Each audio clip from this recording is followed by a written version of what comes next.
بیوی کا مال. یہ تو بہت کامن مثال ہے. ہمارے معاشرے میں بہت سارے لوگوں کی سوچ یہ ہے بیوی کا مال اپنا ہی ہوتا ہے. بیوی کا مال ہمارا ہوتا ہے یا نہیں ہوتا ہے؟ بیوی کا مال ہمارا ہے یا نہیں ہے؟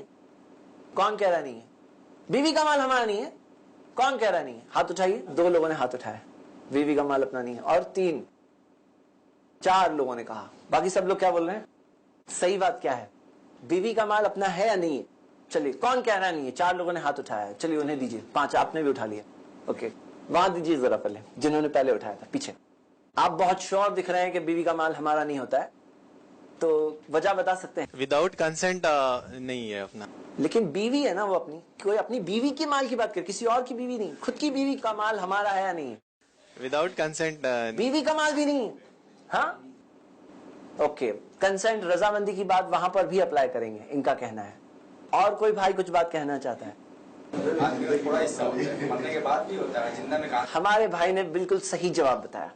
بیوی کا انتقال ہو گیا اگر, تو بیوی کے انتقال کے بعد شوہر کو کتنا ملتا ہے؟ آپ میں سے کون بتائے گا؟ اس کی پراپرٹی میں سے, بیوی کی پراپرٹی ہے نا, اس کی پراپرٹی میں سے شوہر کا کتنا حق ہے؟ اگر بچے ہیں تو پاؤ 1/4, اور بچے نہیں ہیں تو آدھا. مطلب اگر بچے ہیں تو پاؤ اسے ملا, پونا کسی اور کو ملا, تو یعنی پورا اس کا تو تھا ہی نہیں, اسی لیے پاؤ اسے مل رہا ہے. 1/4 جب اسے مل رہا ہے یا آدھا جب مل رہا ہے جب بچے نہیں ہیں, تو یعنی پورا اس کا نہیں تھا اسی لیے آدھا ملا. اگر پورا اس کا ہے تو آدھا کیوں مل رہا ہے نا.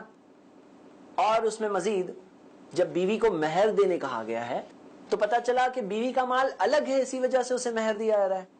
تو صحیح بات تو یہ ہے کہ مردوں کو الٹا لازم کیا گیا ہے کہ بیوی پر خرچ کریں. گھر کے خرچے جو ہوتے ہیں, بیوی کے کپڑوں کے خرچے, جو بھی اس کی ضروریات ہے, کھانا کپڑے وغیرہ جو کچھ ہے اس کی ضروریات, وہ ضروریات پورا کرنے کی ذمہ داری اللہ تعالیٰ نے کس پر ڈالا ہے؟ مردوں پر.